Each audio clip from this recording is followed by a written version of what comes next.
England versus Norway काफी interesting and entertaining match होने वाला है, इसमें कोई शक नहीं है। आइए थोड़ा सा बात कर लेते हैं इन दोनों की फॉर्मेशन के बारे में। इंग्लैंड मोस्टली 4-2-4 या फिर 4-2-3-1 फॉर्मेशन में खेलना ज्यादा पसंद करते हैं। दूसरी तरफ नॉर्वे 4-3-3 या फिर 4-1-2-3 फॉर्मेशन में ज्यादा कंफर्टेबल है। इसमें आपको एक चीज याद रखना पड़ेगा कि नॉर्वे का जो गेम प्ले है वो मोस्टली कंट्रोल करता है या फिर डील करता है in the midfield is Martin Odegaard, जो एक्चुअली डेलिकेट पासेस निकालना, इंट्रिकेट ट्रांजिशंस क्रिएट करना, वो कंट्रोलिंग मूवमेंट सभी वो कंट्रोल करता है। एंड वो एक्चुअली खुद को mid line and defensive line के बीच का जो पॉकेट स्पेस है उसमें उसको खुद को सिचुएट करता है। एंड उसी के साथ साथ वहां से ट्रांजिशंस के लिए बॉल क्रिएट करना, इन बिहाइंड रन्स रखने वाला है जो हालन, उसके लिए बॉल प्रोवाइड करना एंड बहुत सारी चीज वो करता रहता है। एंड आप सभी को पता है कि ओपोनेंट बॉक्स में या फिर ओपोनेंट पेनिट्रेटिव जोन में आर्लिंग हालैंड कितना डेंजरस हो सकता है। 7 गोल बंदे ने अभी तक कर चुका है। टॉप स्कोरर का जो लिस्ट है वहां पे along with Lionel Messi and Kylian Mbappe वो स्पॉट को शेयर कर रहा है। And not only that, this is his first time ever in world cup and there is no stopping. वो खुद को एक बीस्ट बना चुका है and he is delivering in the best possible way. तो इसके लिए इंग्लैंड का क्या एग्जैक्ट काउंटर अटैक रहने वाला है? Solution will be Declan Rice. Declan Rice will be given the role to become a highly measured, highly strong, pacey, agile एक defensive shield, जिसका काम ही रहेगा जो लिंक अप पासेस के लिए बॉल आता है टुवर्ड्स मार्टिन ओडेगार्ड उसको कंट्रोल करना, उसको स्क्वीज ऑफ करना एंड जैसे करके वहां पे टैक्टिकली मार्टिन ओडेगार्ड को कंप्लीटली सफोकेट करवा देना। लेकिन एक और चीज इंग्लैंड को जो याद रखना पड़ेगा वो चीज उनका रेस्ट डिफेंस।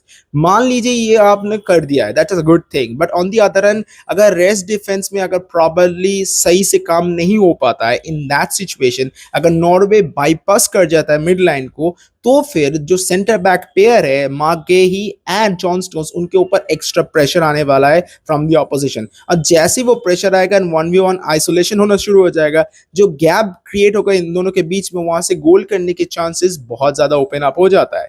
तो इसके लिए एग्जैक्टली इंग्लैंड क्या करने वाला है? इंग्लैंड का बेसिक स्ट्रक्चर ही रहेगा कि आर्टिफिशियल ट्रांजिशन करवाना। वो एग्जैक्टली क्या चीज होता है? इंग्लैंड मिड हाफ स्पेस में थोड़ा सा जगह ओपोनेंट को देख देगा बॉल प्रोग्रेशन के लिए। जैसे वो अटैक करने के लिए उस स्पॉट में आ जाता है, वो काउंटर अटैक करके जो बिहाइंड द लाइन इतना ज्यादा बड़ा पॉकेट ऑफ स्पेस जनरेट हुआ है उसको इंग्लैंड अटैक करना शुरू कर देंगे, उसको ज्यादा यूटिलाइज करना शुरू कर देंगे चांस क्रिएशन के लिए, गोल स्कोरिंग अपॉर्चुनिटीज के लिए। और एक चीज वो है फ्लैंक इनांडेशन। उसमें एग्जैक्टली क्या है, आप सभी को पता है कि इंग्लैंड एक ऐसा टीम है जो वाइट स्पेस को यूज करना ज्यादा पसंद करते हैं, और वाइट स्पेस में जो ओवरलोड होने वाला है इसमें कोई दोहराया नहीं है। इससे क्या होगा, टेक्निकली जो इंग्लैंड का विंगर्स है वो साइड बैक्स के साथ पैचअप होकर ट्राइंगुलरली बॉल रोटेट करना शुरू कर देगा। इसके वजह से नॉर्वे का जो सेंट्रल मिडफील्ड का जो पेयर है वो ब्रेक अपार्ट कर जाएगा एंड वो एक्चुअली स्ट्रेच होगा। जैसे ही स्ट्रेच होगा उसके अटैक करने के लिए रेडी रहेगा जूड बेलिंगम, जो उस स्पेस को यूज कर सकता है फॉर लॉन्ग रेंजर। वो एक्चुअली वहां से हैरी केन को ढूंढ सकता है, बॉल ट्रांजिशन करा सकता है, फ्लैंक में बॉल डिस्ट्रीब्यूट करा सकता है, उसके पास थाउजेंड्स अपॉर्चुनिटीज ओपन अप हो जाएगा गोल स्कोरिंग चांसेस क्रिएट करने के लिए। लेकिन और एक चीज, इंग्लैंड का जो राइट साइड है वो काफी वल्नरेबल है, क्योंकि वो आइदर इंजुरी इश्यूज बोलिए या फिर प्रॉपर चॉइस ऑफ प्लेयर्स बोलिए, कुछ भी आप बोल सकते हो, उसको प्रॉपरली टेंड करना बहुत जरूरी है। द रीजन इज, अगर मान लीजिए इंग्लैंड उस स्पॉट को या फिर उस जगह को प्रॉपरली शील्ड और या फिर डिफेंसिव कवर नहीं दे पाते हैं, देन उस जगह पे एंटोनियो न्यूसा खा जाएगा पूरा ओपोनेंट को। क्योंकि एंटोनियो न्यूसा इस मोमेंट में इतना बढ़िया परफॉर्म कर रहा है, विद द बॉल कैरी कर रहा है, ट्रांजिशंस बॉल में बहुत ज्यादा पेस है उस बंदे का, और वो बंदा 1v1 टेक ऑन लेना पसंद करते हैं। यहाँ पे अगर मान लीजिए 1v1 टेक ऑन लेने के साथ सक्सेसफुली ड्रिबल पास करके निकल जाता है, तो फिर वो क्रॉस डाल देगा टुवर्ड्स हालैंड या फिर लैटरल पास कर देगा कोई भी प्लेयर्स को जो कि बॉक्स में वेट करेगा एक सिंपल टैप इन के लिए या फिर गोल चांसेस करने के लिए। तो ये चीज को इंग्लैंड को बहुत माइन्यूटली डील करना पड़ेगा। लेकिन और एक चीज है, यहाँ पे अगर एंटोनियो न्यूसा नहीं भी होता है तो फिर वाइट स्पेस में आ जाएगा सॉर्लॉट, जो कि एक्चुअली बॉक्स में क्रैश इन कर जाएगा और पेनिट्रेटिव जोन में बहुत ज्यादा अटैक आने की चांसेस भी बढ़ा देगा।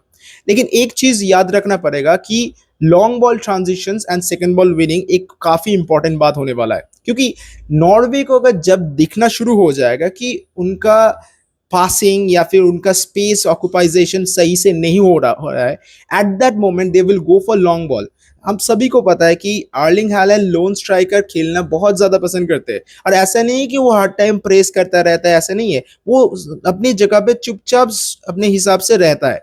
जैसे उसको भनक लगता है कि there will be a certain chance he will pace himself up to get to the right position. और ये ऐसे होने वाला है। अगर सिचुएशन ऐसा हुआ कि मिडफील्ड सफोकेशन की वजह से नॉर्वे प्लेयर्स बॉल चला नहीं पाते, वो स्ट्रेट अवे लॉन्ग बॉल डाल देगा टुवर्ड्स हालैंड। हालैंड के पास फिजिकलिटी इतना ज्यादा है, वो एक्चुअली दो सेंटर बैक्स के साथ एक साथ भिड़ने के लिए भी तैयार है, वो कर भी सकता है। अगर इस टाइम में अगर प्रॉपरली उसको टेंड नहीं किया जाता है और उसको काउंटर नहीं किया जाता है, तो हालैंड टेक्निकली बहुत ब्रूटली स्कोर करके निकल जाएगा और कोई रोक भी नहीं पाएगा। एंड इसकी वजह से सेकेंड बॉल विनिंग काफी इंपॉर्टेंट होने वाला है। देखिए, सैंडरबर्ग एंड पैट्रिक बार दो वेल पोजिशन मिडफील्डर्स है जो कि नॉर्वे का मिड हाफ में बॉल को सप्लाई कराता है, और उसका काम ही रहेगा कि सेकेंड बॉल विनिंग को ज्यादा परसेंटेज को बढ़ाना। क्योंकि अगर सेकेंड बॉल विनिंग ज्यादा बढ़िया तरीके से नॉर्वे कर लेता है तो फिर ट्रांजिशन ईजी हो जाएगा, गेम के ऊपर कंट्रोल ज्यादा आ जाएगा, ओपोनेंट को प्रिवेंट कर सकते हो आप अटैक करने से, एंड दूसरा डिफेंसिव स्ट्रक्चर को फिर से बना सकते हो प्रॉपर वे, ताकि वो वल्नरेबिलिटी को प्रॉपर्ली शील्ड ऑफ किया जाए। तो टेक्निकली ये पूरा सिस्टम रहने वाला है जो फिर इंग्लैंड एंड नॉर्वे को सही से देखना पड़ेगा to make sure that they will get the best opportunity out of it. Haaland is definitely going to be a very key factor for Norway. And दूसरी तरह अगर मैं बोलूँ तो फिर हैरी केन भी प्रोलिफिक फॉर्म में है। वो एक्चुअली प्रॉपर नंबर 9 के हिसाब से खेल रहा है, उसको पता है कि कहाँ से बॉल निकालना होता है एंड कहाँ पे खुद को पोजीशन करना होता है। He has been delivering it brilliantly. वो लास्ट टाइम में भी परफॉर्म करते हुए आ रहा है, वो मेक्सिको के अगेंस्ट भी परफॉर्म किया था, कॉन्गो के अगेंस्ट भी एक क्लच मोमेंट निकाल के दिया था। He has been doing really good.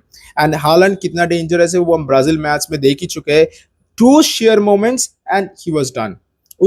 Holland को इतना ज्यादा अपॉर्चुनिटी चाहिए नहीं होगा, एग्जैक्टली लाइक हैरी केन।